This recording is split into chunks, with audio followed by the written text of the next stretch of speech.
पंडित बालकराम शास्त्री की धर्मपत्नी माया को बहुत दिनों से एक हार की लालसा थी और वो सैकड़ों ही बार पंडित जी से उसके लिए आग्रह कर चुकी थी, किंतु पंडित जी हीला हवाला करते रहते थे। ये तो साफ साफ ना कहते थे कि मेरे पास रुपए नहीं है। इससे उनके पराक्रम में बट्टा लगता था। तर्कनाओं की शरण लिया करते थे। गहनों से कुछ लाभ नहीं, एक तो धातु अच्छी नहीं मिलती, उस पर सोनार रुपए के 8-8 आने कर देता है। और सबसे बड़ी बात यह है कि घर में गहने रखना चोरों को न्योता देना है। घड़ी भर श्रृंगार के लिए इतनी विपत्ति सर पर लेना मूर्खों का काम है। बेचारी माया तर्कशास्त्र ना पड़ी थी, इन युक्तियों के सामने निरुत्तर हो जाती। पड़ोसिनों को देख देख कर उसका जी ललचा करता था, पर दुख किससे कहे।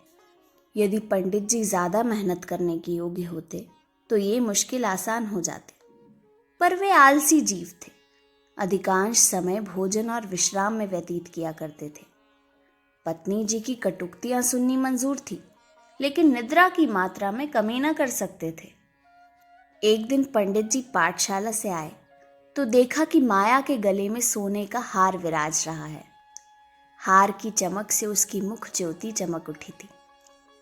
उन्होंने उसे कभी इतनी सुंदर न समझा था। पूछा, ये हार किसका है? माया बोली, पड़ोस में जो बाबूजी रहते हैं उनकी स्त्री का है।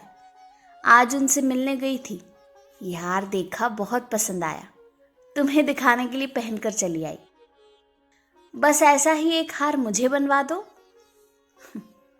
पंडित जी बोले, दूसरे की चीज नाहक ही मांग लाई, कहीं चोरी हो जाए तो हार तो बनवाना ही पड़े, ऊपर से बदनामी भी हो। मैं तो ऐसा ही हार लूंगी, 20 तोले का है। फिर वही जिद, जब सभी पहनते हैं तो मैं ही क्यों ना पहनूं? पंडित जी बोले, सब कुएं में गिर पड़े तो तुम भी कुएं में गिर पड़ोगी। सोचो तो, इस वक्त इस हार के बनवाने में 600 रुपए लगेंगे। अगर 1 रुपए प्रति सैकड़ा भी ब्याज रख लिया जाए तो 5 वर्ष में 600 रुपए के लगभग 1000 रुपए हो जाएंगे। लेकिन 5 वर्ष में तुम्हारा हार मुश्किल से 300 रुपए का रह जाएगा। इतना बड़ा नुकसान उठाकर हार पहनने से क्या सुख है? ये हार वापस कर दो, भोजन करो और आराम से पड़ी रहो। ये कहते हुए पंडित जी बाहर चले गए। रात को एकाएक माया ने शोर मचाकर कहा, चोर चोर, घर में चोर घुस आए हैं, मुझे घसीटे लिए जाते हैं। पंडित जी हक बकाकर उठे और बोले, कहाँ है, दौड़ो दौड़ो। माया बोली, मेरी कोठरी में गया है, मैंने उसकी परछाई देखी। पंडित जी हड़बड़ाहट में बोले, लालटेन लाओ, जरा मेरी लकड़ी उठा लेना। मुझसे तुम्हारे डर के उठा नहीं जाता। कई आदमी बाहर से बोले, कहाँ है पंडित जी, कोई सेंध पड़ी है क्या? कहा, नहीं, खपरेल पर से उतरे हैं। मेरी नींद खुली तो कोई मेरे ऊपर झुका हुआ था। हाय राम, ये तो हार ही ले गया, पहने पहने ही सो गई थी, मुए ने गले से निकाल लिया। हे भगवान। पंडित जी क्रोधित होकर बोले, तुमने हार उतार क्यों न दिया था? मैं क्या जानती थी कि आज ही ये मुसीबत गिर पड़ने वाली है। हे भगवान। अब हाय हाय करने से क्या होगा, अपने कर्मों को रो। इसीलिए कहा करता था कि सब घड़ी बराबर नहीं आती, न जाने कब क्या हो जाए। अब आई समझ में मेरी बात? देखो और कुछ तो नहीं ले गया। पड़ोसी लालटेन लिए आ पहुंचे। घर में कोना कोना देखा, करियां देखी, छत पर चढ़कर देखा, अगवाड़े पिछवाड़े देखा, शौच गृह में झांका, कहीं चोर का पता न था। एक पड़ोसी बोला, किसी जानकार आदमी का काम है। उसी पर दूसरा पड़ोसी बोल पड़ा, बिना घर के भेदियों के कभी चोरी नहीं होती। और कुछ तो नहीं ले गया? माया ने कहा, और तो कुछ नहीं ले गया, बर्तन सब पड़े हैं, संदूक भी पड़े हुए हैं। निगोड़े को ले ही जाना था तो मेरी चीजें ले जाता, पराई चीज ठहरी। भगवान, उन्हें कौन मुंह दिखाऊंगी? पंडित जी बोले, अब गहने का मजा मिल गया ना? हे भगवान, यही अब जस बंधा था। कितना समझा समझा के हार गया, तुम ना मानी तो ना मानी, बात की बात में 600 रुपए निकल गए। अब देखूं भगवान कैसे लाज रखते हैं। अब भागे मेरे घर का एक एक तिनका चुन ले जाते तो मुझे इतना दुख ना होता। अभी बेचारी ने नया ही बनवाया था, खूब मालूम है 20 तोले का था। 20 ही तोले का तो कहती थी। बधिया बैठ गई और क्या। कह दूंगी घर में चोरी हो गई, क्या जान लेंगी। अब उनके लिए कोई चोरी थोड़ी ही करने जाएगा। तुम्हारे घर से चीज गई, तुम्हें देनी पड़ेगी। उन्हें इससे क्या प्रयोजन कि चोर ले गया था या तुमने उठाकर रख लिया, पतियाएंगे ही नहीं। तो फिर इतने रुपए कहाँ से आएंगे? कहीं ना कहीं से तो आएंगे ही, नहीं तो लाज कैसे रहेगी। मगर की तुमने बड़ी भूल, भगवान से मांगने की चीज भी न देखी गई। मुझे काल ने घेरा था, नहीं तो घड़ी भर गले में डाल लेने से ऐसा कौन सा बड़ा सुख मिल गया। मैं हूं ही अभागिनी। अब पछताने और अपने को कोसने से क्या फायदा। चुप होके बैठो। पड़ोसिन से कह देना घबराओ नहीं, तुम्हारी चीज जब तक लौटा ना देंगे तब तक हमें चैन ना आएगा। पंडित बालक राम को अब नित्य ही चिंता रहने लगी कि किसी तरह हार बने।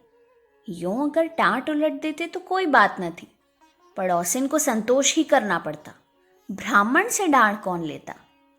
किंतु पंडित जी ब्राह्मणत्व के गौरव को इतने सस्ते दामों न बेचना चाहते थे। आलस्य छोड़कर धन उपार्जन में दत्तचित्त हो गए। 6 महीने तक उन्होंने दिन को दिन और रात को रात नहीं जाना।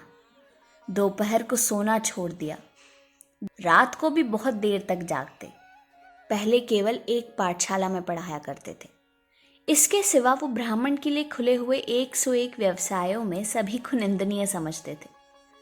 पर अब पाठशाला से आकर संध्या समय एक जगह भागवत की कथा कहने जाते। वहां से लौटकर 11-12 बजे तक जन्म कुंडलियां, वर्ष फल आदि बनाया करते। प्रातःकाल मंदिर में दुर्गा जी का पाठ करते। माया पंडित जी का अध्यवसाय देखकर कभी कभी पछताती कि कहाँ से कहाँ मैंने ये विपत्ति सर पर ले ली। कहीं बीमार पड़ जाएं तो लेने के देने पड़े। उनका शरीर क्षीण होते देखकर उसे अब ये चिंता व्यथित करने लगी थी। यहाँ तक कि 5 महीने गुजर गए। एक दिन संध्या के समय वो दिया बत्ती करने जा रही थी कि पंडित जी आए, जेब से पुड़िया निकालकर उसके सामने फेंक दी और बोले, लो आज तुम्हारे ऋण से मुक्त हो गया। माया ने पुड़िया खोली तो उसमें सोने का हार था। उसकी चमक दमक, उसकी सुंदर बनावट देखकर उसके अंतस्थल में गुदगुदी सी होने लगी। मुख पर आनंद की आभा दौड़ गई। उसने कातर नेत्रों से देखकर पूछा, खुश होकर दे रहे हो या नाराज होकर? इससे क्या मतलब, ऋण तो चुकाना ही पड़ेगा ना, चाहे खुशी से हो या ना खुशी से। ये ऋण नहीं है। और क्या है? बदला ही सही। बदला भी नहीं है, फिर क्या है? तुम्हारी निशानी। तो क्या ऋण के लिए कोई दूसरा हार बनवाना पड़ेगा? नहीं नहीं, वो हार चोरी ही नहीं गया था, मैंने तो झूठ मूठ का शोर मचाया था। सच? हाँ सच कहती हूँ, मेरी कसम, तुम्हारे चरण छूकर कहती हूँ। तो तुमने मुझसे कौशल किया था? हाँ। तुम्हें मालूम है तुम्हारे कौशल का मुझे क्या मूल्य देना पड़ा?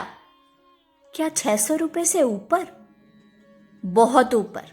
इसके लिए मुझे अपने आत्म स्वातंत्र्य को बलिदान करना पड़ा।